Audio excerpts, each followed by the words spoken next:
Welcome. Join me on this journey, won't you? You're listening to In the Mix.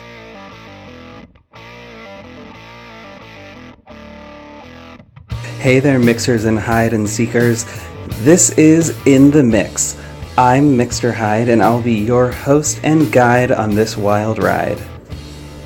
Each week, I talk about culture and interview people making culture, oftentimes other podcasters.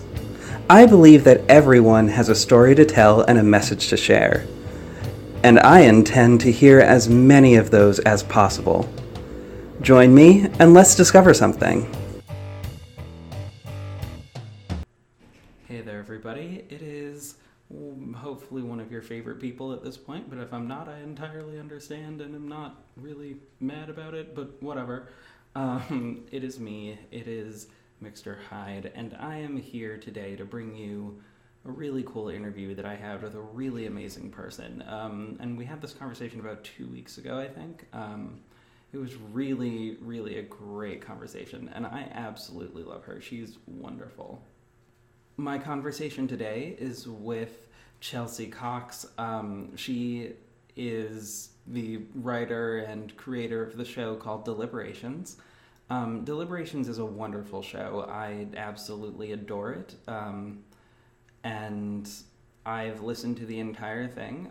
Note that when we recorded this, the finale episode had not aired. And I mean, by and large, it is not super spoilery. We don't say anything during this conversation wherein I reveal anything about like what actually happens during the run of the show. So you should in general be fine. I don't think we'll have an issue, but I do just want to like let you know that we did record this prior to the finale. And the finale was wonderful. Definitely go and check out Deliberations. I have posted all of the links for all of the things in the description box. If you are a follower of me, then I know this is going to be something that you really enjoy. I absolutely already know it. And for those of you out there who think that the court aspect of crime is boring, I really suggest that you listen to this because the dynamics in the jury room are honestly some of the most fantastic dynamics that you ever get to see. It's a really weird situation to find other human beings in and to try to make, in this case, 6 human beings find common ground with one another. That tends to be really complicated. So I really want you to check this out. It's a well-written, well-acted show. And Chelsea is absolutely fantastic. Now, I want to address something. So on Wednesday of this week, which was like 3 days ago as I'm recording this, because also, I'm so sorry, I'm recording this intro on a Saturday because I wasn't able to do it yesterday, basically. My life got insane for all of Friday, and my sleep pattern even got weird. I don't know, so I figured I would get it out to you today. But anyway, so I released on Wednesday a sort of an episode that had to do a lot with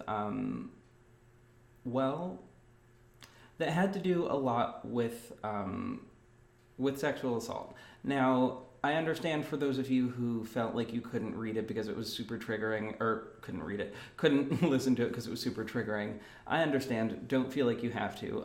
But like, one of the things that I was stressing during the thing is that,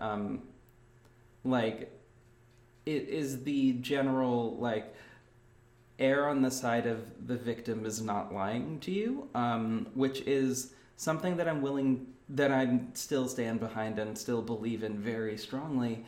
There is, however, so this, like I said, it's Saturday right now as I'm recording this, so this will go up later today. I want, it's George Takei. George Takei was accused of sexual assault. on, I believe it was Thursday evening. So it was like a day and a half after I posted that long thing talking about all of what I was talking about. And I've had a really hard time just sort of dealing with that as a thing. Particularly, like, okay, so my first course of action when I read that thing was to, when I read the headline was to think, okay, err on the side of the victim's story is true. So I just sort of believed it. And also, like, I could see it there's a lot of things when it comes to gay culture, and I think I described more than a few of them in the last thing that I released to you guys, but there is, like, consent in the gay community in a lot of places tends to be really murky. And for the longest time, we were not actually taught that we really had any sort of agency in consent. Like, and when I say that, I do mean that, like, we as a cultural group were not really taught that we had any consent, primarily because people were too busy telling us that we were committing some massive sin by simply being who we are. So knowing that that is how people are already starting to deal with us as a community, like, we don't really think about things like consent or, like, because we're also so preoccupied with hiding the fact of who we are and who we're sexually attracted to that, like, consent just winds up being, like, a thing that falls by the wayside, which is not great. But it's like just a cultural context of, like, how things were for a really long time. Now, this having been the 80s, it was like sort of the tail end of where that was happening. But what I can definitely say is that during the 80s, we didn't have the modern, like today's modern, more inclusive definition of what consent is. And in that, I'm saying this because I don't want to, for someone who has not displayed this as a pattern of behavior, or at least at this current moment that I haven't seen display this as a pattern of behavior, as in, like, there is one victim at this current moment, and, like, I know that there are definitely, like, criminals out there who only have the one victim and then they get caught and it's whatever. But, like, in this particular case, it doesn't seem like a pattern of behavior, and even given the facts of the case, it felt to me like this was a misunderstanding more than it was anything else. Like, when I read through the article, that is what it felt like to me. And also, I should say, when I was reading the article, I was reading the direct testimony from the victim, like, word for word what the victim was saying. And it felt to me like it was actually, like, it really felt like, based on their testimony, that it was a misunderstanding more than anything else. If this becomes something that proves to have been a pattern of behavior, then I will entirely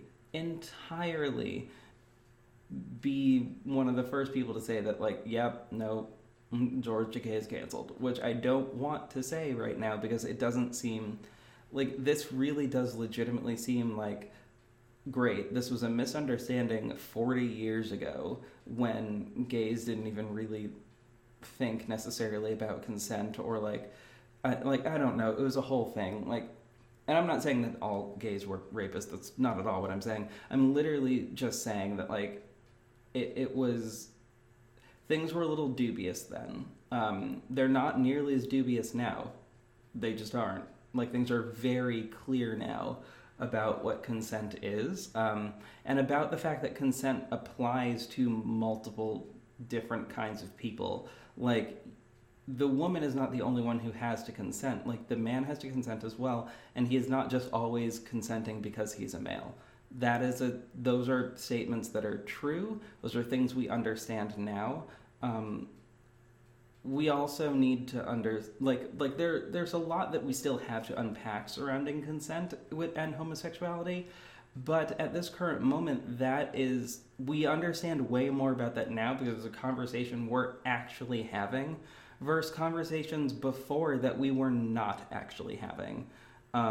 Like, the only time that consent was brought up was when the person that was having sex was underage, at which point then there obviously was no consent. They weren't legally allowed to. And also, there's the simple fact of homosexuality was literally illegal for a very long time, so the act itself was already criminal. I don't know. Like, there's a lot there that is a little complicated and that I feel like needs to be unpacked before we just go and condemn a man who has honestly been who's been very vocal as a person who is actually fighting on behalf of people who are fighting on behalf of people who have been victimized. And I don't know. I don't know. I'm not saying I don't think that what happened to the victim happened. I'm saying that I think it probably did, but I think it might have been a misunderstanding. This is one of the only times that I will honestly say that. And honestly, it is based primarily on the testimony from the victim as well as cultural context behind where the victims were at the time. I also don't think baseline that it was an abuse of power either, just because George Takei was like... Because I feel like George Takei became far more of a household name, like, more recently after coming out, as opposed to, like, before, when he was certainly, like, well-known, of course, because of Star Trek, but, like, I don't think he was nearly as well-known as he was, as he is now. I think he had a bit of a resurgence. And, like, during the 80s, I could easily see that being a time period where, like, he wasn't necessarily the most famous, but, like, I don't know. I don't know. Quite frankly, I don't know, and I would honestly love to hear what you think about it. Please tell me. Please head over to Twitter and talk to me about it. You can send me a DM if you would like. It's at MixerHide. That's where you can contact me with all of this. And I just want to hear what you guys have to say about it, because I just don't think that this is anything like the Kevin Spacey situation. I think because it's one victim, because it is literally one victim who came forward, and the dubiousness of the situation, it just seemed like a misunderstanding. And I don't know. That's all I'm really trying to say. Anyway, yeah, so get at me, bruh, and talk to me, and I can't wait to hear from you guys. All right, so without further ado, let's dive into this conversation with Chelsea Cox of Deliberations. I'll see you guys very, very soon. Have a great, great day. Chelsea Cox, welcome to In the Mix. It's so awesome to have you here. Thank you. It's such a pleasure to be here. Yay, excellent. So for the listeners, we were just talking about the fact that we survived the 90s. Now Survived the 90s and other hideous 90s fads. Oh, yes. Oh my God. Yeah. I'm trying to remember the ones that really stuck with me, and I feel like it was mostly I think it was just some very odd music choices. It tend to just stick with me, like one-hit wonders from the 90s that I randomly would listen to that don't make a whole lot of sense, even with my personality. But Like what? I don't know. I'm trying to remember an example of a song, but there was okay, anything by the Beastie Boys was a thing that doesn't make sense for me to ever have listened to, just at all. Okay, sure. Just me as a human being, it never, it's just not.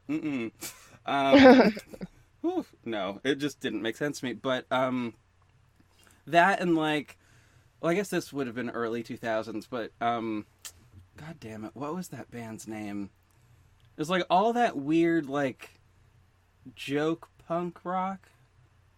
I don't know how to describe it. Yeah, I can't even remember the names of those bands, but they would have a topic, and it would be clearly a parody of something, and it just was awful. And honestly, the people that wrote bad comedy music. Yeah.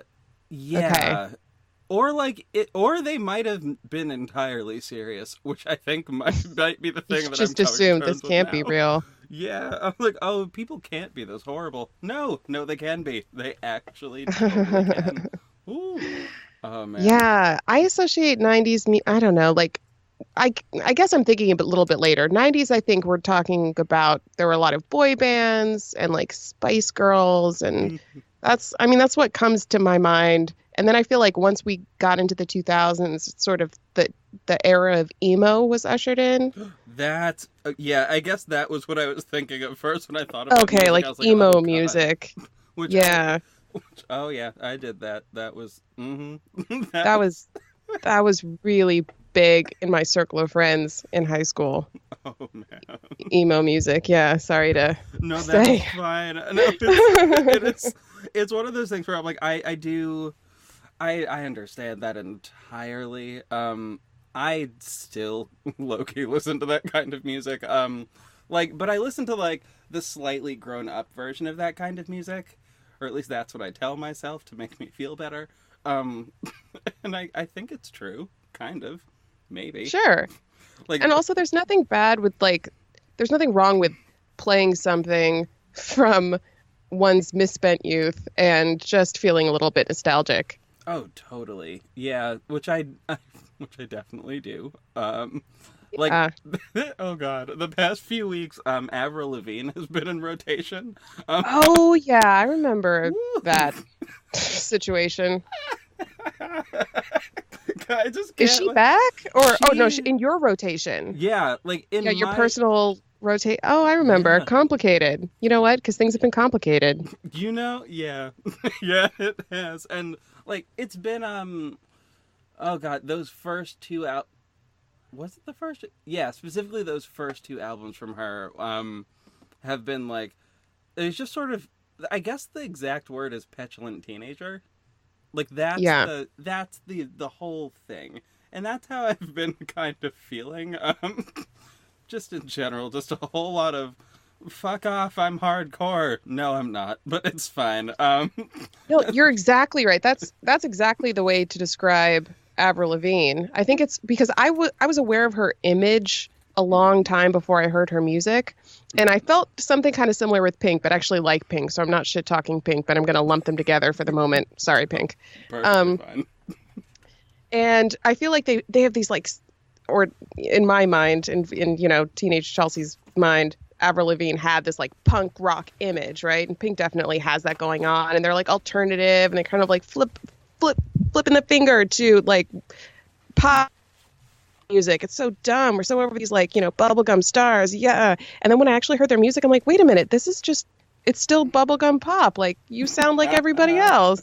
Like, I, lest we forget with Pink that she definitely started as like pop, but like a more hip hop version of pop. Like, I do we like there's a reason she was featured with everybody she was featured with on Lady Marmalade. Like, that wasn't that wasn't right. random. That was like a very specific choice, and it wasn't the punk image at that point. Like, because she was still doing that kind of thing. First of all, at that Yeah. point, her hair was still long and long, first of all, and very pink. It was very long at that point. But anyway, like, just, Oh. like, I have a But you're full. talking about the Lady Marmalade video? Oh, yeah. Like from Moulin Rouge? Okay, yeah, I'm very familiar. Oh, yeah. I loved that. Ooh, that's a song. That's a That memory. is a song. That is a memory. I remember, like, specifically watching that movie for the first time and thinking, I don't think I should be watching this. I think I'm way too young to be seeing this. It doesn't make a whole lot of sense. And even at that point, noting, like, this is not a great movie. It's just not a good movie. It's not awful. It's very Right. pretty. But the plot of this movie is kind of stupid. Like, and doesn't make a whole lot of sense. To be Like it was just like a framework to fit all the songs in, do you mean? exactly. Oh my god. But I also do like that's a type of movie that like still gets made. I would argue that Suicide Squad was that kind of movie. I didn't see Suicide Squad. You're probably better off. But like, there's like an extended music video with like DC comic origins like thrown in it a little bit. Okay. Yeah. It's like Yeah. yeah, kind of fun, kind of like but I had a good time with it. Oof, hold on one quick second. Sorry, just I'm gonna find the thing. It's okay. It's fine. Anyway, Did you find the thing? no, I didn't, but it's all good. I might continue to search slowly, but hold on. No. All is fine. We are good. Go for it. Look away. It's just, we're just reminding listeners how real this is. This is not scripted. It's super funny in case you couldn't tell. Right? It's super from our funny. riveting dialogue. It is super funny because I just joined a network. Like to the point where like while we record this, it's like I'm going to in 2 days be talking to them about like what exactly is going to be happening in terms of all the edits, because they want to like go through and edit my older content and edit some of the things out that they will not edit things out, but like fix the bits where like there were and those kinds of things and whatever. Yeah. Which I'm like, I know okay, what you mean. Okay, fine, you go ahead. You can do whatever you want as long as I don't have to do that. But they're gonna do that for also all the new content as well, which is crazy to me. I don't know. It's really nice that they're doing it and they're not making you do it, because that's some pretty tedious work. Absolutely. That is very thoughtful of them. My show is scripted, and so all of my narration, like I'm on the show, and so you hear my voice, but it's all scripted in advance, and I'm just reading, which I'm very comfortable doing, and then, just playing things from scripted actors, and it's I can do as many takes as I want. But when I've started doing interviews recently, like I have these kind of in between my regular episodes, I release jury breaks, and I'm not an interviewer, I'm not a journalist, I don't have experience interviewing people, and that is so sadly apparent in these interviews, because I get really nervous and I start stumbling over myself. I realized I use the word like a lot, which is like not very attractive. And then I do too. It's perfectly fine. I don't know. It got way worse after I moved to California. I'm trying to be really cognizant of it now, but it's still annoying for anyone else who's listening to me. And I realized I, like everyone else, use the word and a lot, and I'm stumbling, and now I'm really tuned into it. So I'm trying, like, I don't know. It's very self-conscious listening to yourself be authentic in whether you're asking the questions or answering the questions. It's uncomfortable, and it requires, for me, like, I think a lot more editing time than things that I've scripted. Does that make sense? Oh, totally. Oh, absolutely. Absolutely. I'm going to throw this out there. I didn't know you didn't have experience with that, because I really enjoyed those. That's so nice of you. Yeah. Also, I should have you describe what the show is. I'm an idiot. Oh, sure. Yeah. Let's do that. Can you describe your show and give a general synopsis of what it is, and I will then tell the listeners additionally why they should specifically go listen to it, though they have heard it in previous episodes why they need to do so. But that would be great, and thank you.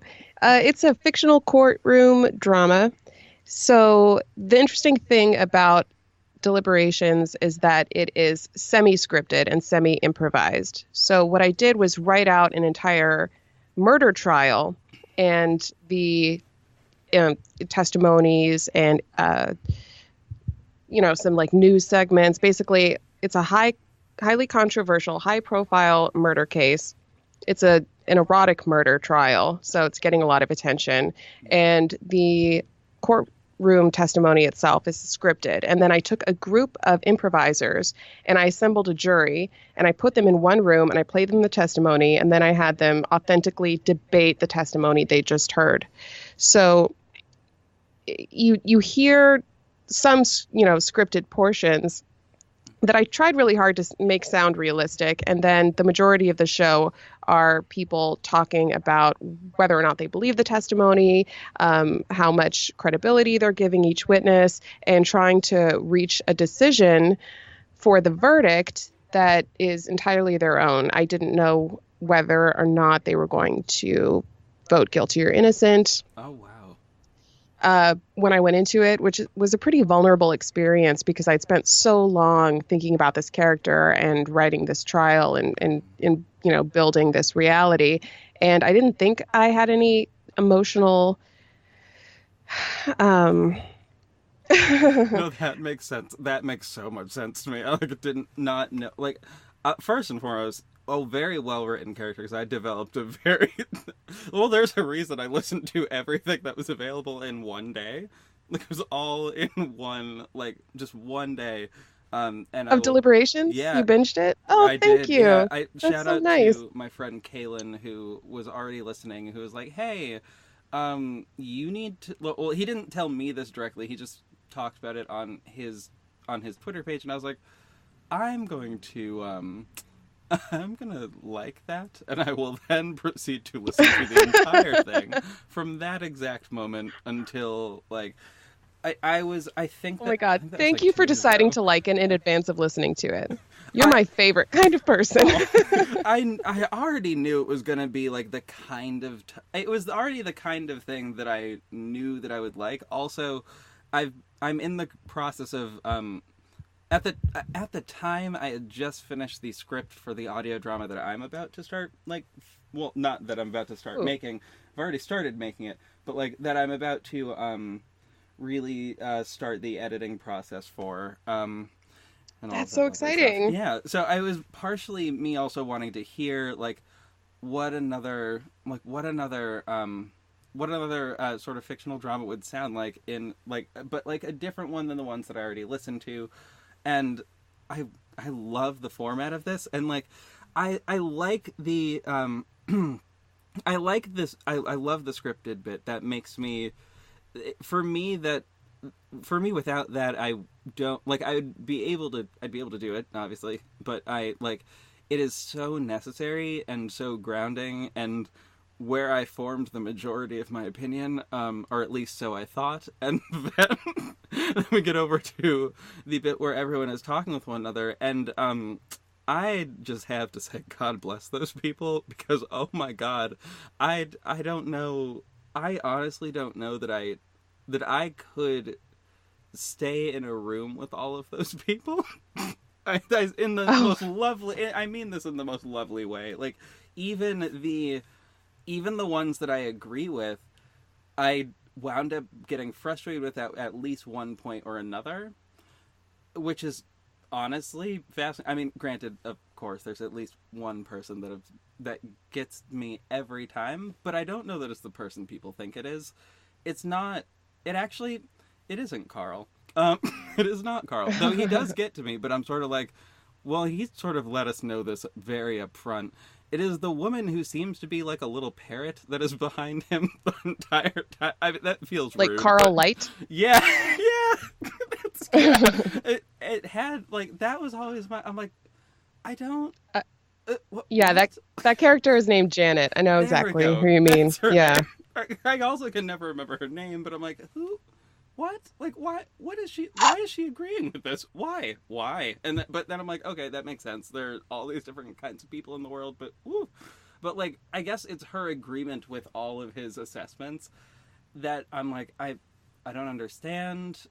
Like, you weren't even swayed by anything. It doesn't seem, and like, it just, ugh. But anyway, I liked it. Yeah, I she's liked just it a lot. like fully in his corner. Yeah. Yeah. I love the entire thing. I just described characters that sort of get me a bit, but like not get me. That sounds weird. That No, I get to you. Yeah, the characters. Yeah. I described a bunch of characters that get to me, but I didn't but at the same time like that's what makes the thing so fascinating for me. I have in my life done jury duty. It was one time. One time so far. I mean, I'm sure it's going to happen again, but Did you actually serve on the jury, or were you did, yeah. excused? Were you selected? I was. Oh. Which was real weird for me, to be honest. Like, I was like, I mean, I'll do that. Like, I was that weird person who's like, you know what? I've looked this up and I understand that it's my civic duty and I feel like serving my country today. You can also tell that Trump had not as of yet been elected, because that was was me. Oh God, I feel like ever since November, we're just we're in the throes of a 4-year hangover that just is like the most destructive. I mean, we don't have to go to Trump, but it's okay. I know what you mean. Like civic duty means a lot less suddenly in our current political climate. But whatever, I'm sorry. I don't hate America just because I hate our president. Oh yeah, that's for me. That's the same thing. Like, I mean, I would be much more. I don't know. There's a lot there's a lot more things that I'm like, given that this country elected this president, I do not care about this thing anymore. Like, I mean, granted, yes, I will still file my taxes on time. I still, like, but at the same time, I'm like, but at the same time, we ain't never seen his tax returns, so...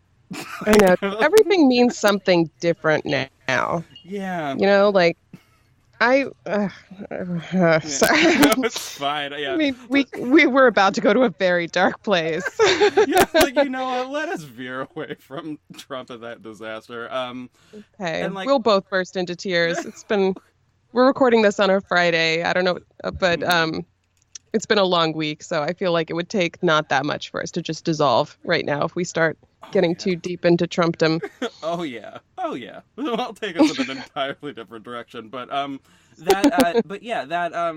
that experience of being on that jury that one time, we didn't. Okay, first of all, I say it was that one time. It was less than one day, and it was honestly, it was for something that was so insignificant, or rather, not insignificant, because it was definitely like, it was something that was not insignificant. Like, there's a reason they had us there, but like, to me, it was such a, like, this is the most petty thing that they're asking us to decide on.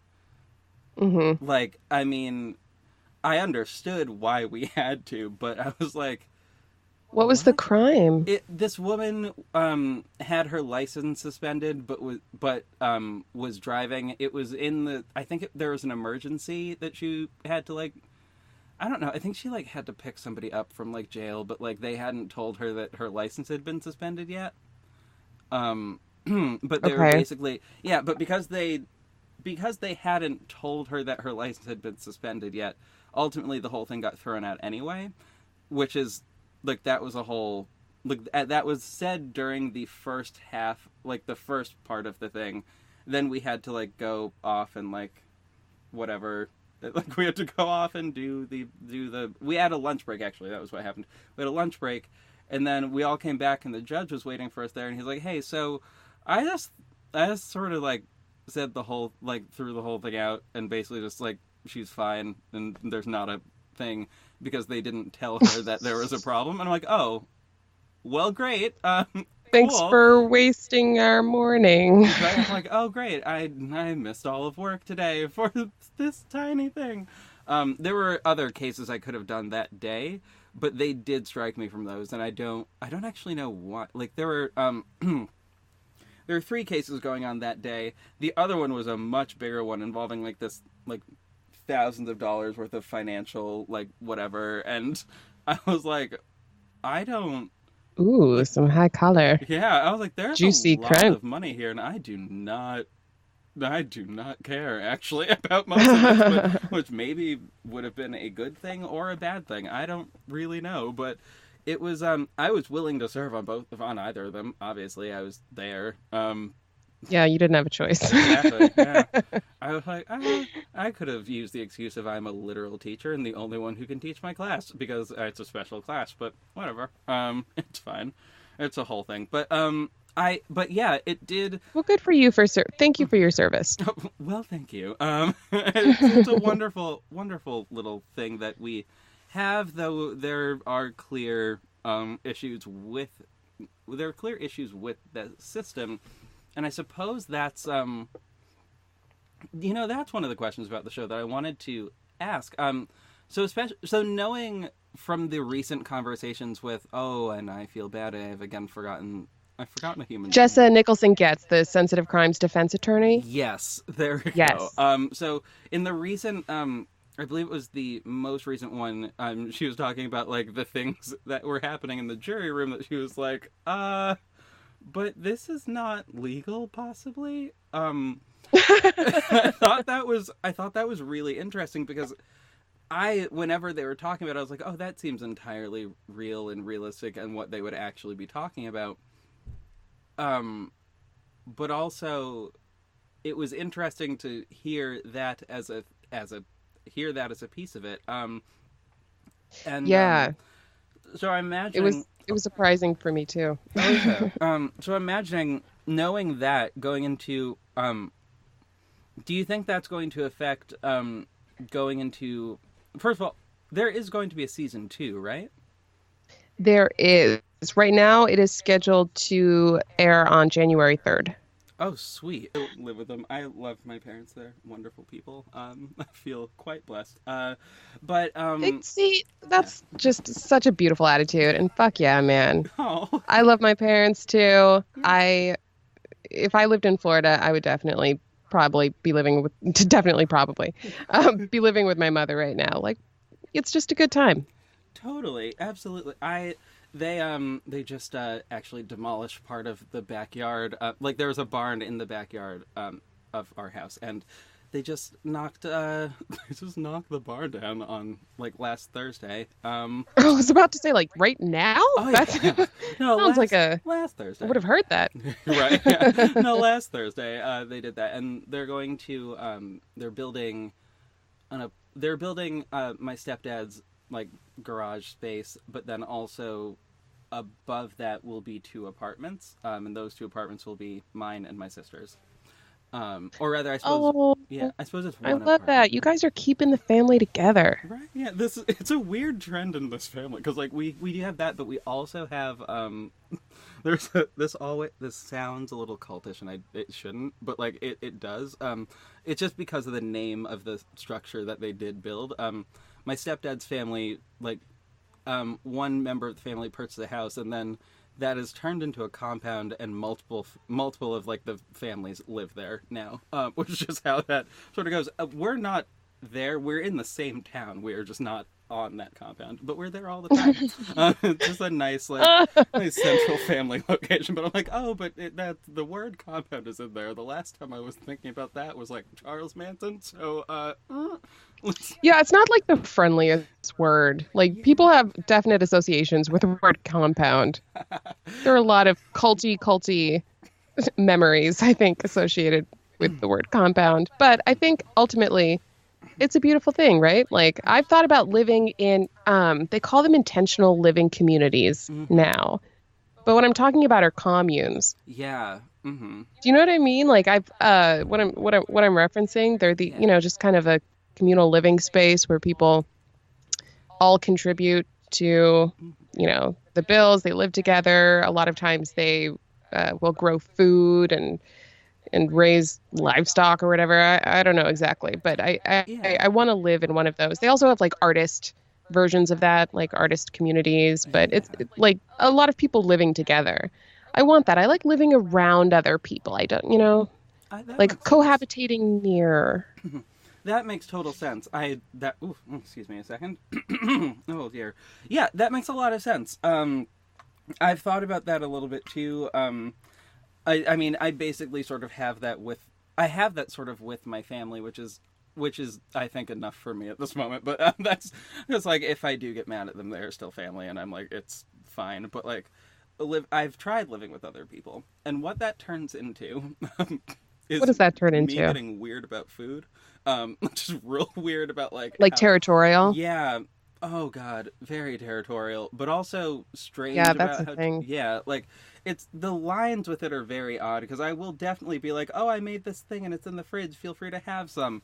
But if that was the last of the thing and they had it, I will freak the hell out. But like in an overreaction-ish way, I feel it's an overreaction after the fact. In the moment, it seems entirely justified. But yeah, there are a lot of like weird issues that can be raised when you start sharing space with someone. Yeah. Oh God. Yeah. 4 years of college taught me all of that. Yeah. Like living with family is different. I think because we're also comfortable, like being really blunt with family members. You know what I mean? Oh, yeah. Like laying it out, and like if someone crosses the line, we'll just like let them know immediately, and they kind of already understand our boundaries. And there's just like, I don't know, there's sort of like a comfort level there. If you're living with people you don't know that well, it gets super awkward super fast. And then it totally does. It does. Mm. Yeah. My first apartment, I lived with my best friend from high school, and he was a good dude, but my God, like living with him, I was like, wow, I can also tell that you've lived in the same house with your amazing mother for the entirety of your 25 years at that point. I can tell. It's very, very clear. Because things would just be lying around in places, and I'm like, this should not be happening. Why do I have to tell you to move this out of the why do I have to tell you to move this out of the central part of the bathroom? Like, why is your underwear in the middle of the floor? Why is your girlfriend's underwear in the middle of the floor? Actually, that's a better question, but whatever, that's fine. There's a whole set of like those kinds of moments that were pretty funny, but also like weird moments of like, oh, I have now understanding that I have expectations that are not the same as other people, which I guess is always good to learn, but like it's a little weird. Right, and that's a good way to put it too. It's all about our expectations, you know what I mean? Mm-hmm. Absolutely. Okay, so if you want to go back to the question, because I think I didn't fully ask the rest of the question other than like, so January 3rd is the slated release date for the start of season 2. Which, that's correct. Oh my god, awesome. I didn't know it was that soon. That's so great.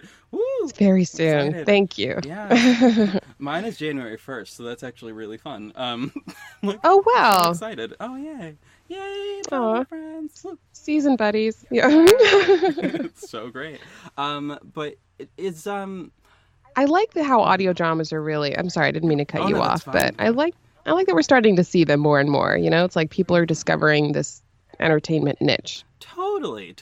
Oh god, absolutely. Because like the reason I decided to do mine is honestly because I love superheroes.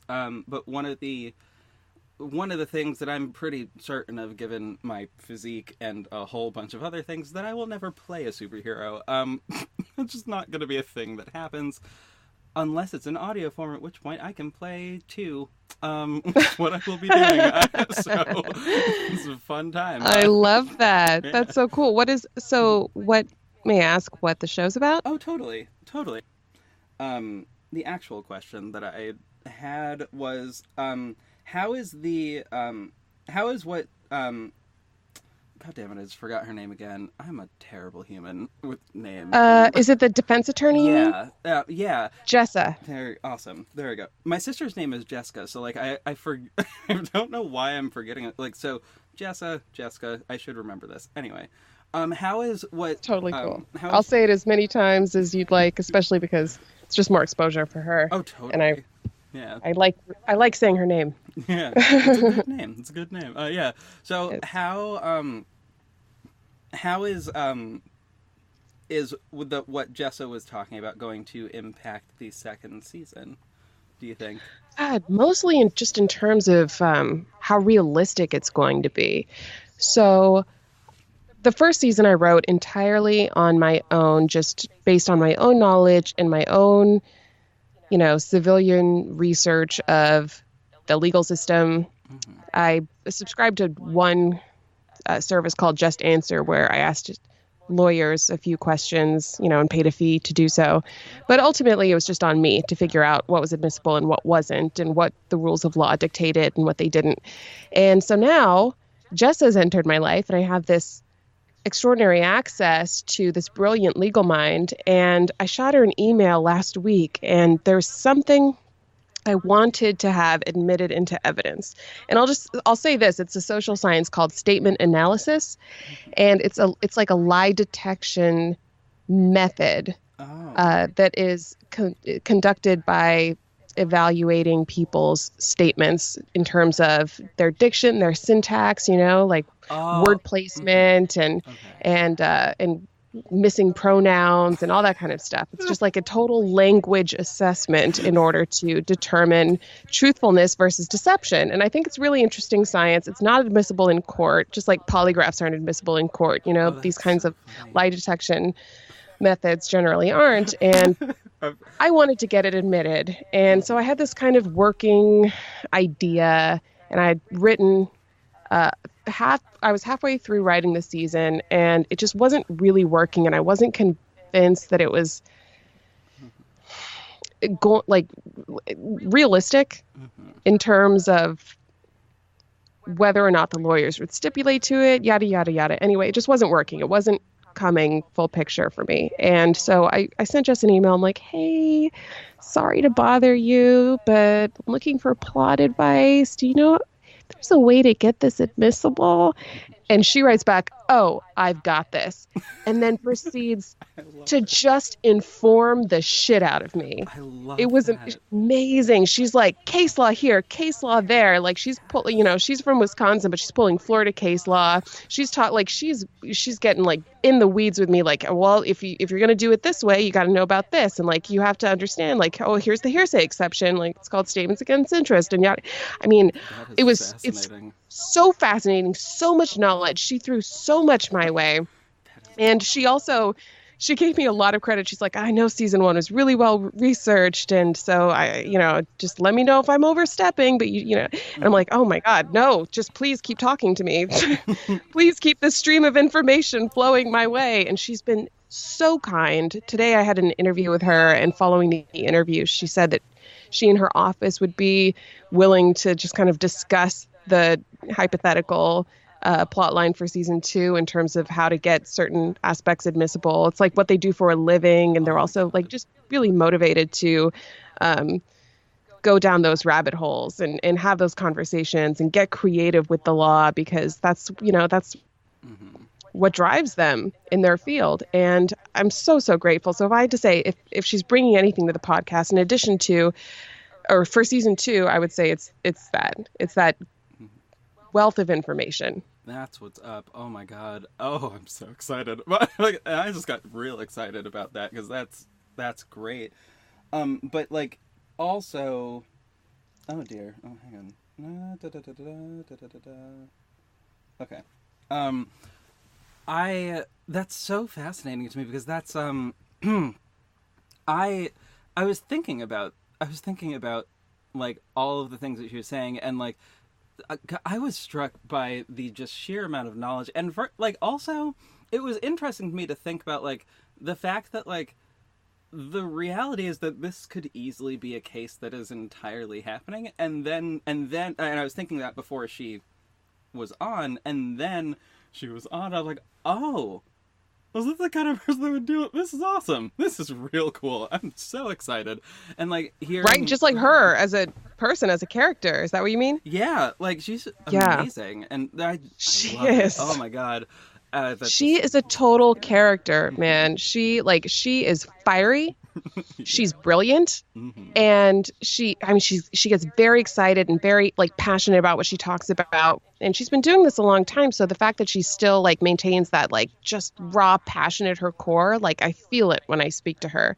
You know, she just transmits that energy, and it's beautiful. And then she's like 6 foot, I think, or at least close to it. Oh, really? Oh, she told me how tall she was the other day, and I was like, oh wow, that's really tall. And she's got this beautiful like platinum blonde, big curly hair. Oh wow. And so she's just striking. She's just this striking woman, you know, like she just seems like just intelligence and boldness. And I think all these things when I speak to her, and when I think about her, and when I envision her in the courtroom.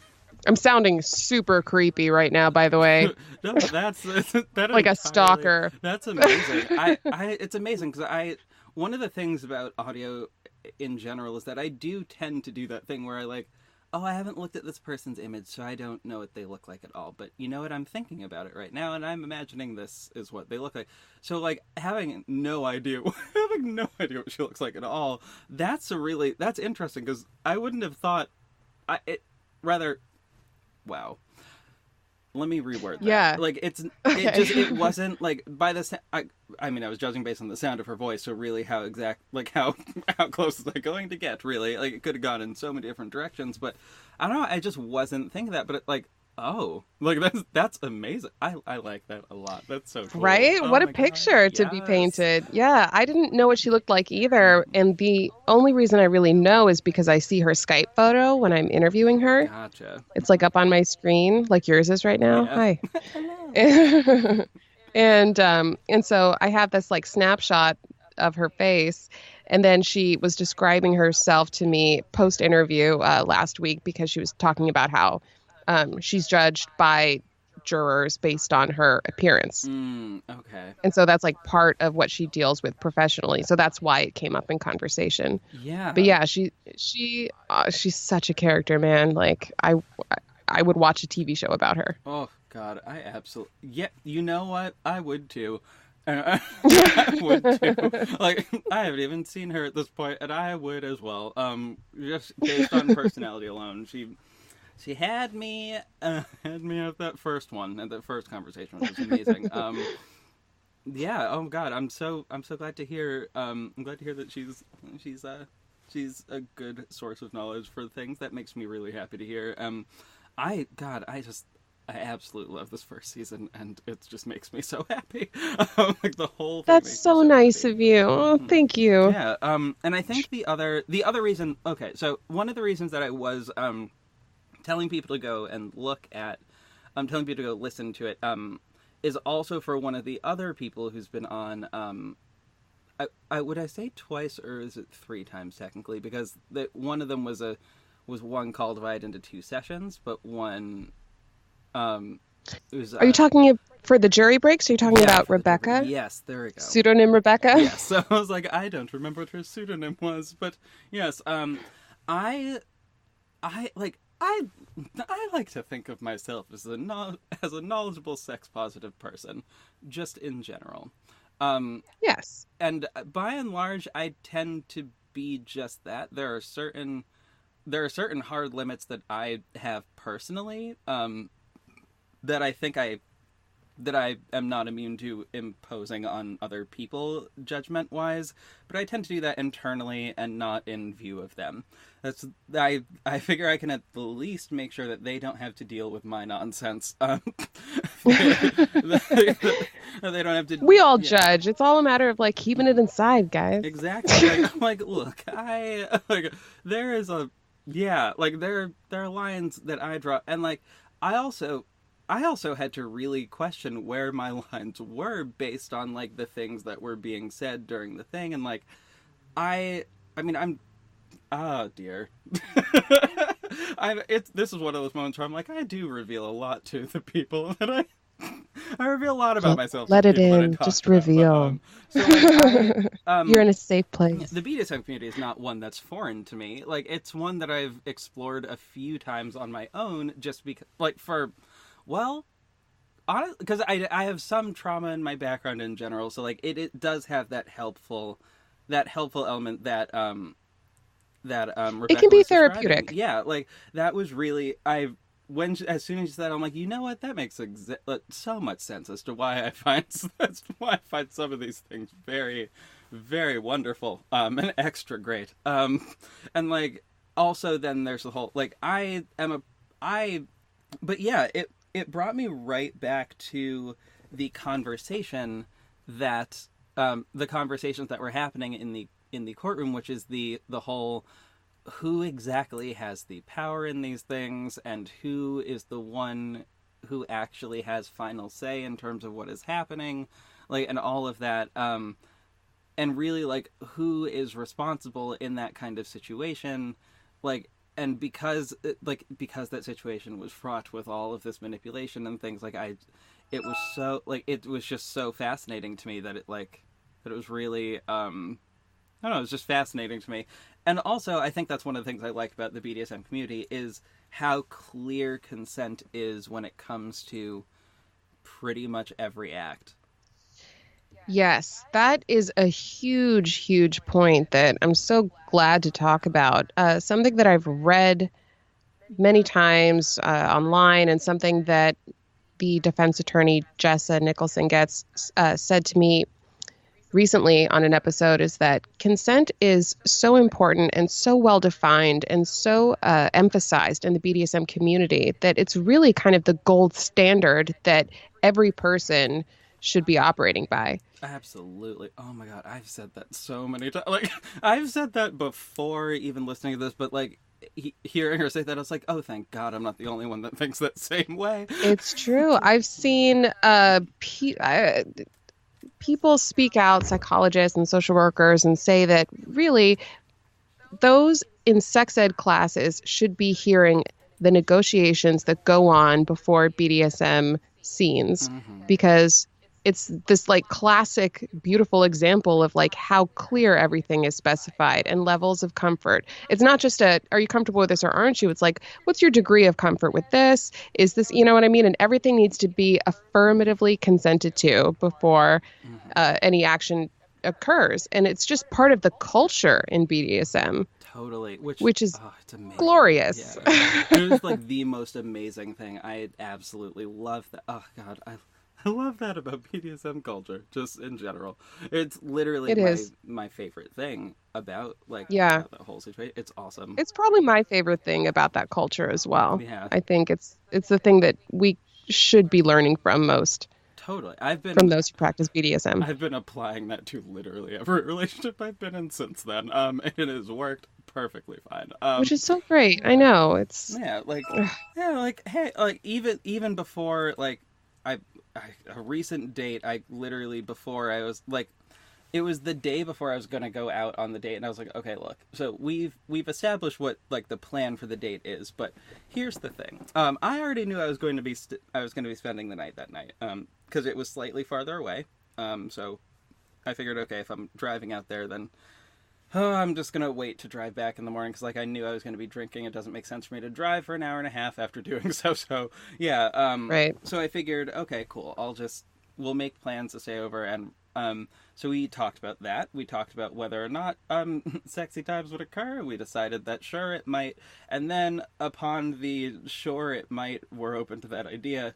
We then were like, okay, but what when that does happen would be okay to happen, and two, what are things we would be amenable to, not 100% down for.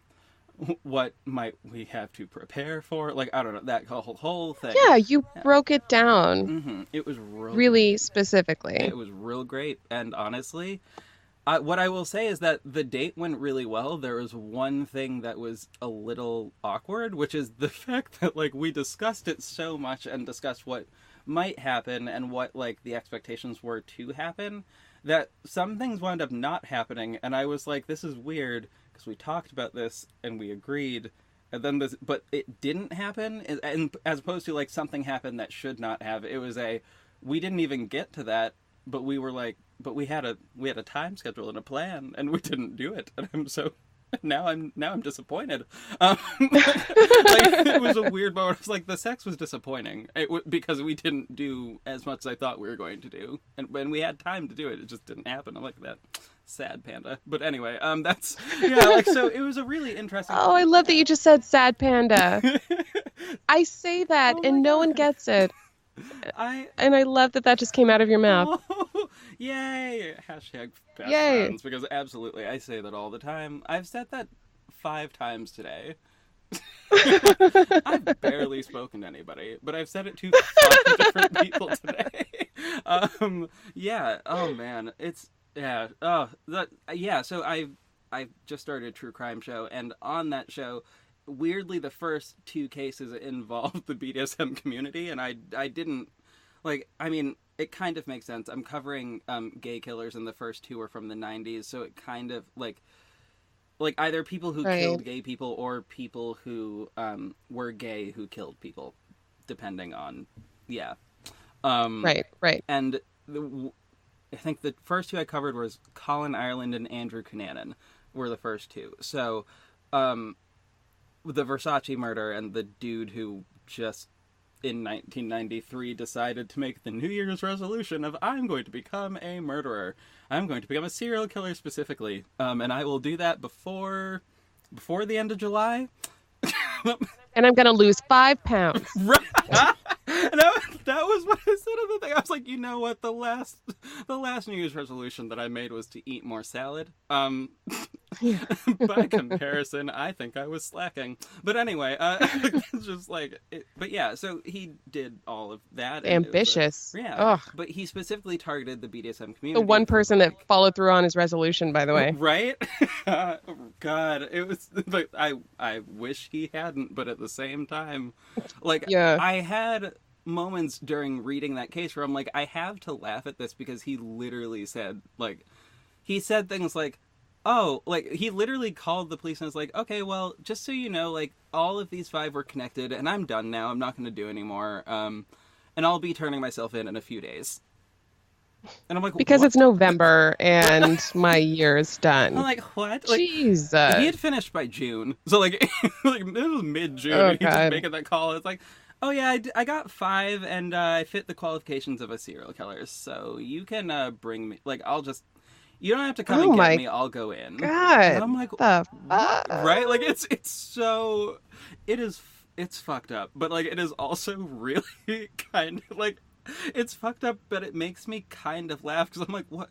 That's a level of control over oneself that I have never that I've never imagined that anybody could have once they've, like, decided they're going to murder people. Like, it's just, also deciding you're going to murder people, just baseline, is a very odd thing to suddenly just decide. But A lot of things about this are odd. Yeah, the like the whole resolution itself is odd. The resolve in and of itself Mhm. prior to like making it ceremonial with New Year's is odd. Oh, It's yeah. odd that he would then turn himself in maybe before I thought, that was necessary. well, okay, he wanted to do it because of infamy. He wanted to be Okay. classified as a serial killer and be listed. So he didn't as a actually want to serial kill killer. people. He just wanted to he wanted the label. He wanted to Yes. be a serial killer and have that label. Wow. Yes. That's It something. is deeply fucked up, but it was kind of fascinating. And that was in, like, 1993, which is, like, I don't know why it being in 1993 had me, like, what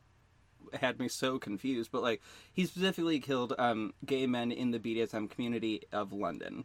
So, like, I didn't talk about it in that episode, but I did talk about it. Well, I talked about, like, a brief overview about, like, what certain terms meant, because they would be coming up when I was reading the case, so I just talked about that. And then in episode 2, it came up again, so I'm like, look, I'm gonna just tell them to go listen to this so that, like, my listeners aren't like, well, blah, blah, blah, blah, blah, blah. And I'm like, no, I don't think my listeners are going to be like that, but at the same time, like, I want them to think about this in a open-minded way, and the best way I find for that to happen is to go listen to someone who's lived through it. So listening through Rebecca's story, I thought was really important, so I tagged it in there, and I believe I put it in the show notes. If I didn't do that already, I'm making a note to check that right now, actually, to check whether or not I put that in there. I'm so glad to hear that. That makes me really happy because I know, and I'm going to reach out to her personally about that because I know what she wanted more than anything was to affect people's understanding about Absolutely. BDSM culture. So that is going to mean a lot to her. And she was really brave to have spoken up and shared her personal story that way. And I remember feeling really uncomfortable right after the second installment of her story aired, which was just basically a very long soliloquy of hers. Right. And maybe I framed it a little too dramatically, or maybe I was like, this is highly explicit. Everyone watch out because this is going to get, deeply sexual. And I just want to warn everyone. And then I posted a separate clip inside of my Facebook group, Deliberations Room, for people who wanted to hear more about the sensitive aspects of BDSM. And there were one or two people that didn't like it, or they're like, this wasn't that sensational. I think they were talking about it wasn't that explicit. It really wasn't that, daring. So I don't know why this wasn't posted on the regular episode. And it seemed to be anticlimactic for folks. Oh. And I felt really badly. I was like, well, maybe I framed this badly. Maybe I shouldn't have, you know what I mean? Built it up to be this kind of crazy sex story only to really share a woman's personal emotional journey. Right. I mean, through a really complicated period of her life. So to hear that it affected you in any way and that you would share that with others and that she's making a difference is so, so gratifying to me. And I know it's going to be even more gratifying to her. So personally, deeply, thank you. No, not a problem at all. I really, it really did, it was one of the things that I started in the very beginning, of course, because that makes sense to start there. But when I got to that, because I think the first conversation with her had come out when I started listening, and that was, I just found that even in and of itself to be really impactful. And like, one of the things that I had a bit of a fun thought of is, I wonder, in all honesty, thinking about the people who are on the jury, how many of them actually are in situations wherein like wherein they're like, I'm not trying to reveal to the rest of the people in this room exactly what I do. However, I have encountered some of these. Like, I had that thought so many times. Totally. Like, I'm like, it always, like, okay, this is mildly fucked up, but I thought about this with Carl a lot, where I'm like, see, he sounds to me like the person who gets so frustrated that like it might wind up being a thing that he does in like a stress relief situation for himself. And then maybe he's like angry at practitioners because he's like self-loathing. Yeah, like that was it was sort of sure. That is exactly what I was thinking, and I'm like, yeah, it's a possibility. I mean, hey, hey, it's one of those things that it's a possibility, but also it is not my business to speculate. But anyway, but at the same it's time, fiction, so we get to speculate all we want. Yeah, exactly. I'm like, I'm going to speculate wildly, which is that was actually, funny enough, what I did for that second case, because Andrew Cunanan killed himself before he, he killed himself and didn't leave a note, so no one knows why he murdered the people that he murdered. So I even have a thing where I'm like, so anything past this point will be wild speculation on my part as to why this might have happened. Can I just say, I love speculation. Isn't it wonderful? It's wonderful. It's beautiful. It is my favorite thing about... that was about to sound so horrible. I was about to say, it's my favorite thing about crime. Well, but yeah, I mean, I shouldn't have favorite things about crime. Crime is terrible, and victims, suffer greatly. And I'm so I don't mean to sensationalize or exploit, but we're all fascinated by true crime. That's that's why, in large part, why we listen to podcasts. True crime is hot in the podcast sphere. God, yes, it and is. There's nothing as satisfying as just a session based on speculation and theories and guesswork and trying to solve the riddle. It's so satisfying. It really is. Oh my God. It absolutely is. And that's why that was one of the reasons I wanted to start that show, is because it has it has, for me, I have a social psych background.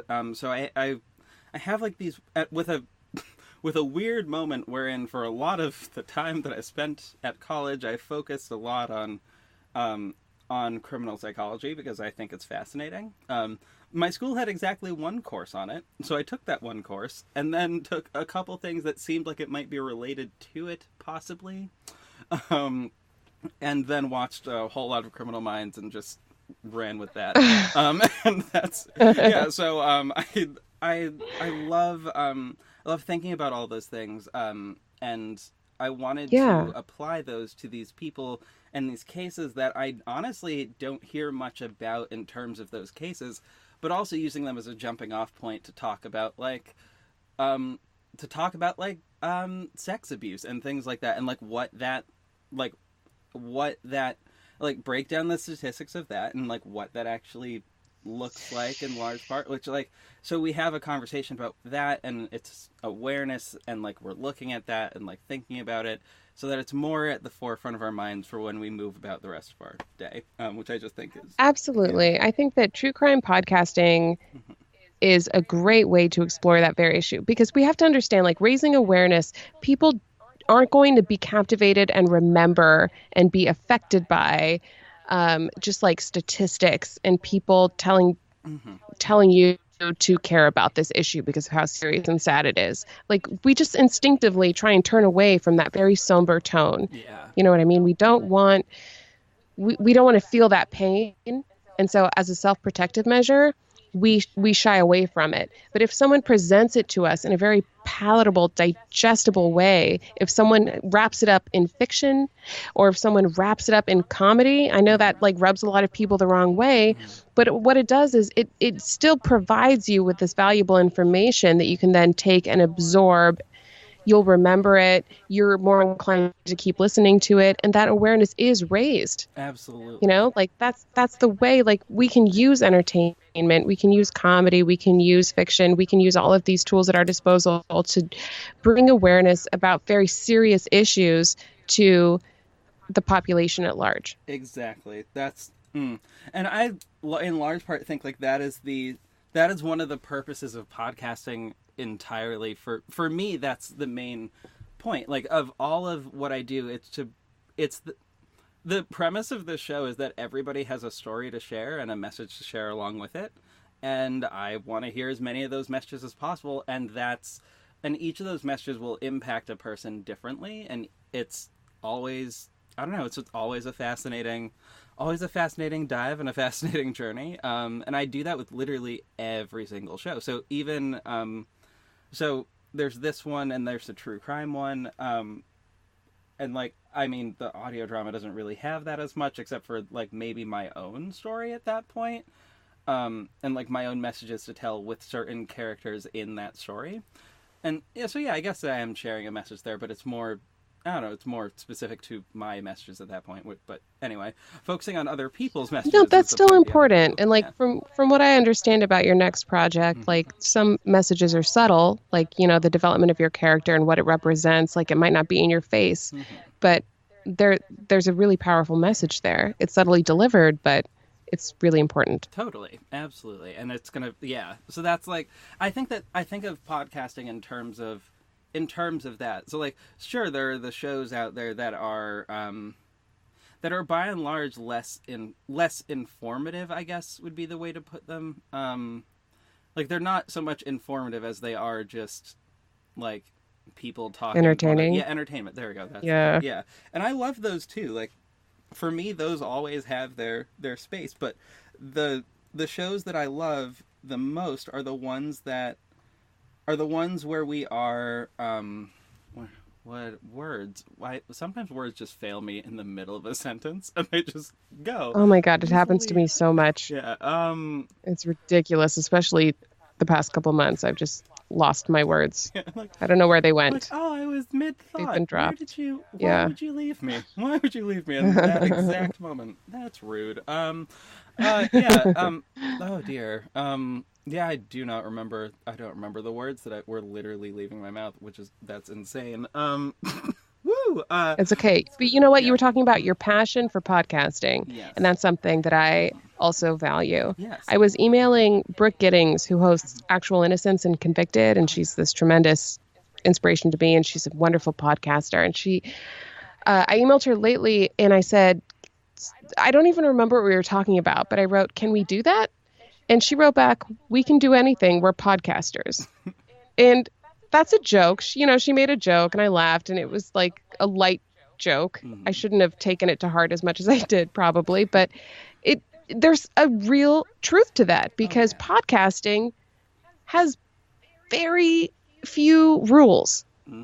It's the Wild West of entertainment right now. Like, we are defining what podcasting is and what it means.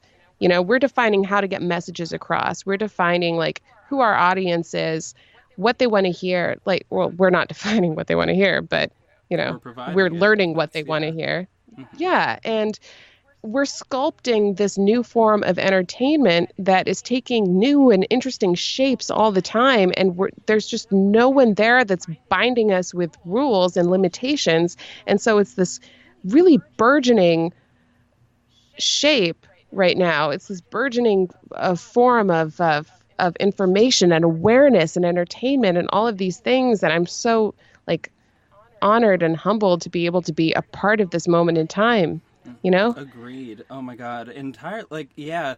I remember when I decided I was going to start this show, which was back in, when was it? I mean, not even the podcast version, because this initially started as a YouTube channel wherein I reviewed podcasts and talked about what I liked about each show. And that just turned into like, you know what I actually want to do is I want to talk to these people because they're amazing and I want to hear more of what they have to say. Not necessarily like sometimes in the context of their show, sometimes entirely not. I just want to hear from them as individuals about like what they like, what they dislike, all that lovely stuff. And that was like back in May that I had that thought. And like, so I've been doing this since May, and it is the most wonderful experience to get to hear all of these things that people think about, all of the feels that they have, all of the things. It's wonderful. All the feels, yeah. All the things. Yes, all the feels and things. Well summarized, yes. But it's true. Mm-hmm. Like podcasting is everything. Oh yeah. I sound so geeky right now. It is so wonderful, but also, and so true. Podcasting, it is. It's a world where non-celebrities are celebrities. Yes. Oh my God. You know what I mean? Yes. I'm so starstruck that as soon as I launched, this podcast conference happened called Podcast Movement in Anaheim, California. Mm-hmm. And it was just pure luck that it kind of coincided with my launch. But I went there and I remember standing at my booth and Brooke Giddings came over with, she said, "Oh, this is my friend Kevin." And I was like, "Oh, hey, Kevin, whatever." And then he opened his mouth and he started to speak and I recognized his voice. I'm like, "Oh my God, you're Kevin Flynn of Crime Writers On. And I'm this enormous fan of yours." And you know what I mean? Like, I didn't even really notice, like I was so focused on Brooke that I was just discounting everyone around her. Right. Because like she's this podcaster I recognize. And then as soon as he opened his mouth, I'm like, "Oh my God." And I was so completely starstruck and I was so like happy to have a moment to talk to him. And I've been trying to like email his wife, Rebecca, because I wanted to get them to talk about my podcast. And I still really hope that happens. But hopefully. Do you listen to Crime Writers On? I have never heard of that show and I'm writing it down as we speak. It's really good. So it started as Crime Writers On Serial. And it was just, you know, this group of four. Two of them are a husband and wife, and one of them is a fiction writer, and the other has experience as a defense investigator. And they talked about Serial and the composition and the writing and execution of Serial, and then it just really expanded beyond that. And then they started covering all of the really juicy crime-related shows out there, like visually and audibly. Like they talk about Making a Murderer, you know what I mean? They'll cover anything that everyone's the Jinx, anything that's a buzz, they'll cover. That's awesome. From a really educated perspective, and it's fantastic to listen to them. I'm gonna check them out because I rarely have the time to go and actually check out all of the things that are coming out, especially now that people feel comfortable confessing that they enjoy true crime. Now that, like, 'cause I feel like that's really the thing that changed. The most recently is that people finally realize, like, oh shit, a bunch of people like this and we can actually talk about it in public with other human beings. Yeah. Not be looked no, at totally. Weird. Yeah. It's like it's taking away that crime stigma. Yeah. That we all were ashamed by secretly. Yeah, like I mean, I don't remember the exact moment. Like I remember I started listening to a show in particular, and I don't remember which one it was. It wasn't, like, it might have, I'm ashamed to say this, it might have been Sword and Scale, and I really hope that it wasn't, but it might have been. That's one of those shows that I just can't get behind anymore, due to the host being a terrible human, but that's neither here nor there. But, that, like, I started with one show, and then what that has blossomed into is so many, like, my podcast app has, let me see right now, it has, 184. Yep, so that's 184 shows I'm currently subscribed to, and the majority of them are true crime. Wow, that's a lot of shows. It really First is. of all, yeah. You are a podcast devotee, clearly. Well, yeah. Yes, I am. Yeah. I mean, granted. But a lot of them being true crime, it's like, dude, I get it. I relate. Yeah. Like, most of the podcasts I listen to are also true crime. Woohoo! Have you listened to Dirty John? I have not. Ooh, girl. I'm like getting all these show Okay. recommendations. It's really good. It's recent, but it's really hot. And for the season, I don't know if they're making a second season, but it's already wrapped, so you can like binge it. It's great for binging right now. I'm not associated with them, but I'm definitely plugging them. It's an LA Times reporter investigates the story of a con man, and it gets to a really crazy place, and it's just really well composed. You know what I mean? It's got that super high, shiny, polished serial production quality, serial level. You know what I mean? Oh yeah. Oh god. Yes. Journalists know how to do it. They really do. And it's amazing. And one of the things that I appreciate the most about like a lot of the shows that I really like, even the ones that are really new and honestly very indie, because I do what I've realized for myself is that I do focus more on indie shows more than anything else. Partially because as an indie show, that seems to make the most sense to me to do. That's just very good and supportive of you, and I'm sorry to have plugged not so indie show. It's fine. No, it's fine. All those shows need love too. Hey, like we all every need love, show man. Needs love. Exactly. It is a large community that all supports itself, and that's the main point. But like, all of the ones that even the small ones that are like, we're new and we're not quite sure what we're doing yet, or like our quality of equipment is not that great. Like, I just upgraded my microphone to the one that everybody was telling me I needed to have for like the better part of almost a year. So to the Blue Yeti, which I love so much. I've heard good things. Everything. Yeah, it is. Honestly, what I can definitely say about it is that that yours is the first call that I'm recording on this microphone. I'm honored. Yeah, I'm real excited. I'm breaking your Yeti cherry. Which is also funny because my Blue Yeti is red. Which is also random. I'm glad that you went with that, because as soon as it was like halfway out of my mouth, and I was like, "Oh, is this inappropriate?" Nothing is inappropriate with me is really what it comes down to. I'm like, we're in the mix. Yes, let's go. Exactly. See, there we are. You can make any joke that comes to mind. Quite honestly, yeah. Like that's literally how this whole thing goes. So you know what's funny? There are like actual questions that I have for the show, and we haven't even started with them. We're at minute 142, and like that hasn't.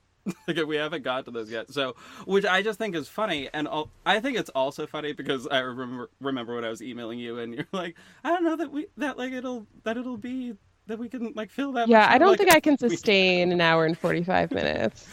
Sorry. I'm like, well, look at where we are, and we. I know I'm setting a record for your longest interview. Oh my god. Not at all. My longest was 4 hours. Oh damn.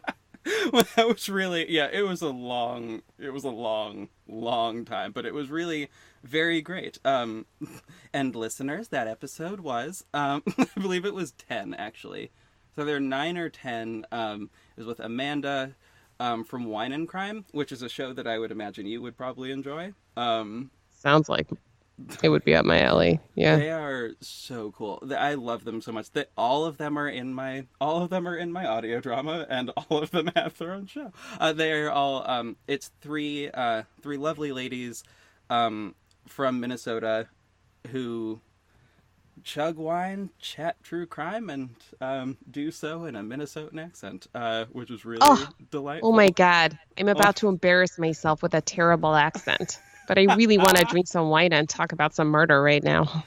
You would love them. Everyone from Minnesota is like wants to murder me right now. They're like, that was so offensive and wrong. Why did you do that to us? It was close. It was close. I heard the elements in there. I can't do one at all, but I think also that's because the male Minnesotan voice is much different than what I think it is in my brain. So there's no, like, I have no reference for actually being able to do it. Like, I don't know what it sounds like. I haven't heard dudes from Minnesota speak. It's really it's mostly the woman you picture with a Minnesota accent being like, oh, I don't know. I used to be good with Brassy accents. I'm broads. terrible now. I associate the Minnesota accent with a Sarah Palin accent, which is up in That's Alaska, but like Alaska. at the same time, yeah, that is, it's almost this. I find those two to be almost the same, but also parts of Canada just have the same sound as like Yeah. a certain part of America at the same time. I don't know. Yeah, It's the a whole the whole thing. Canadian, Minnesota, Alaska conundrum. What will we do? Like, oh, this is We so close. what we consider to be non-regional Americans, we don't we don't know how to differentiate. We're assholes. I'm like, I don't know. Like, I've also been like one of the things I've been thinking about accents a lot lately because I have to. Oh God, and I apologize in advance to literally everybody for the fact that I'm going to have to do this, but I'm going to have to do a slight Southern accent, but a slight one that like sort of says that you've been working for the government for the last like 10 years. So like you may have lost part of it, but you still have bits of it. That's so subtle. It Good is luck. very, oh yeah, it's real, yeah. Part of it is in the dialogue that I'm using. And I guess I shouldn't have said Southern, because actually, realistically, what it's supposed to be is Cajun. But, Oh, that's way harder. I was about to offer to exactly. help you because Southern's something I do have experience with, but like Cajun's a different animal. Yeah, that's gonna be real fun. I've listened to, well, there's a show that I actually, funny enough, that episode that I had with them came out today. But I've listened to well over like 300, 400 hours worth of a person who is Cajun speaking to a person who is also from Louisiana, but a different part of Louisiana. Anyway, so like I've listened to them speak for well over 300 hours. I think at this point I should be able to handle it okay. But I don't know. It's going to be a thing where I have to get my head into the right space to do it and stay there for about an hour and record all the lines all at once, which is pretty much how it's going to have to go, which I'll do, and that'll be fine. But I haven't gotten there yet. Um, Yeah, you're just gonna binge it right before recording and you'll be I fine. really will. Oh, it's gonna be It'll be great. But beautiful. yeah, like so I've been thinking a lot about that for that. Also, the main central character, like the whole thing takes place in Massachusetts, but like I'm from Massachusetts, but I don't know that I sound like I'm from Massachusetts. Like I don't know what it actually means to sound like one is from Massachusetts, other than like a thick Bostonian accent, which is also weird because the Bostonian accent is not actually directly in Boston. It is actually multiple different towns that are around Boston that feed into it. But like I don't know, it's weird. It's a whole Yeah, thing. my stepdad is from Worcester. Oh, And okay. so he, like, I'm not using this term in a derogatory way, but he'll use the term massholes. Oh yeah, You know what I mean? Like, I know because there is exactly. kind of an anger up there. There is. It's a weird, very.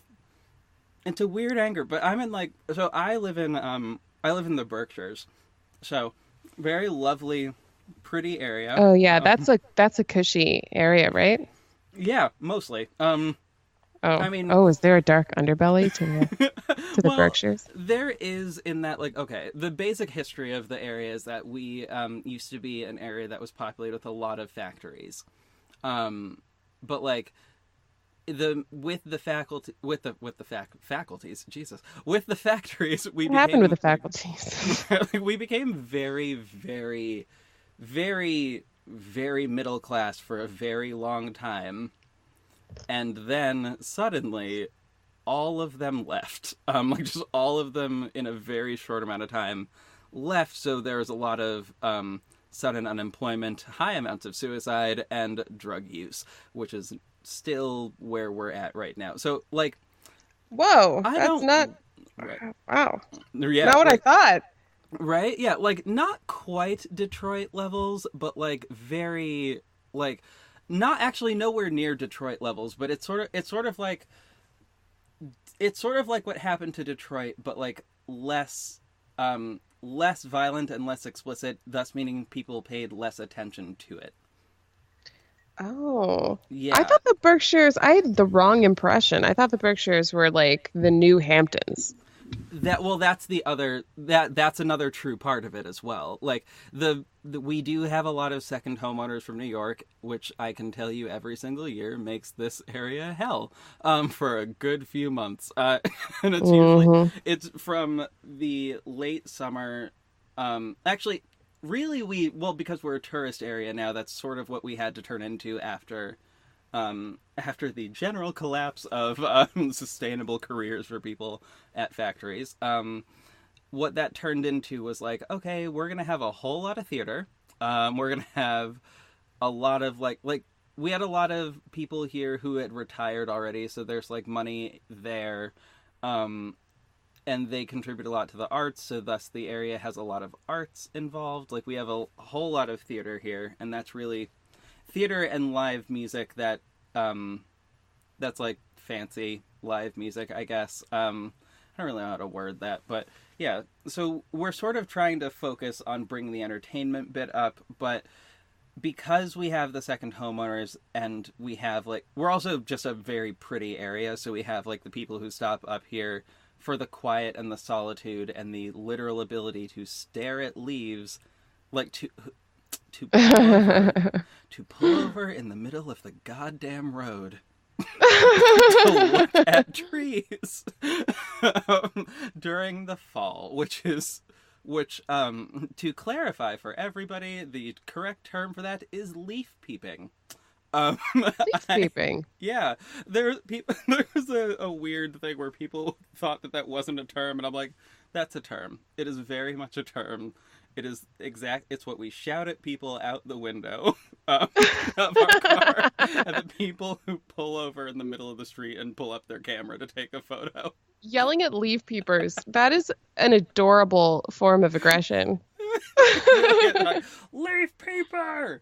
Just like running in the opposite. It's weird, but yeah, we do that. But we also like are in a large part dependent on those people for like the ability to survive. So like it just gets real complicated. So like we put up with the weirdness that we get from people. Also, people bring like weird shit with them from everywhere, which is I guess that's what happens with everybody from everywhere. But because we get a lot of wealthy old white people, we deal with a lot of weird racial things that just sort of pop up that are like, oh. Yeah, like, yeah, the things that get real questionable here and there. But yeah, it's whatever. That's the area I live in. But like, the sound of my voice does not, to me, reflect the state that I live in. It, to me, sounds more general, but of course, to me, it would sound general because I'm It would, even if you had an accent, it would sound fine, like not accented to you. But I will say that you do sound non-regional. Yeah. I didn't pick up Massachusetts whatsoever. Oh, I almost said thank you, and I was like, that sounds rude. And I'm like, thank you. I'm like, no, it's like there is a sound of people who are from here that I can't. Yeah, well, I associate, and again, like I'm not from Massachusetts, so it's probably totally wrong, but it's the whole pack the car in the garage thing, right? Like it's that sort of non-rhotic. Well, yeah, that's the other side of the state for us. Like that's in the Boston area. So like, right. I'm way on the other side. Like I'm closer to New York City than I am to Boston. But at the same time, actually, fun thing, I'm only an hour away from the capital of New York, which is not actually New York City, which is real fun.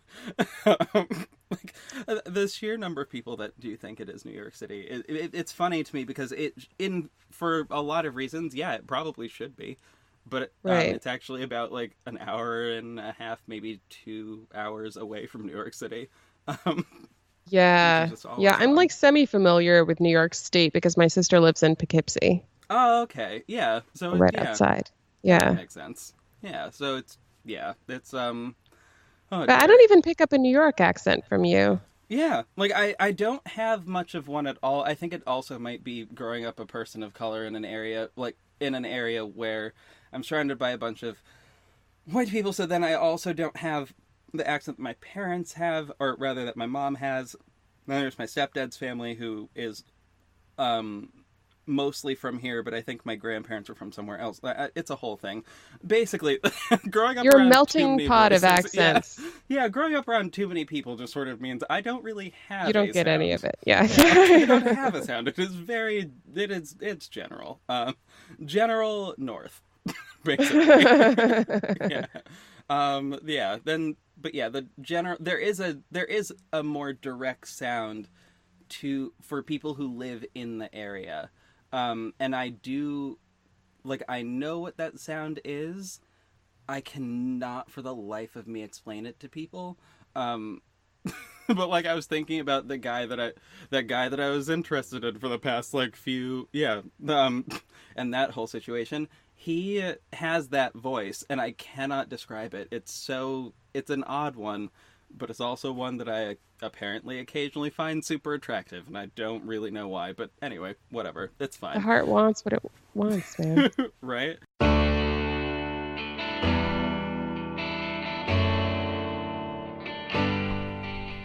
Thank you so much for listening, Mixers and Hide and Seekers.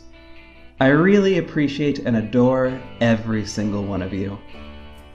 I'd love to hear from you. Send me a message on Twitter, Facebook, Instagram, anywhere. You can check the show notes for the links to all the socials. You can email me at mixterhyde, that's MYXTERHYDE @gmail.com. There are 3 ways you can support the show. You can leave a rating and review on Apple Podcasts or wherever you happen to be listening. You can send the episode to a buddy that you think may want to hear us.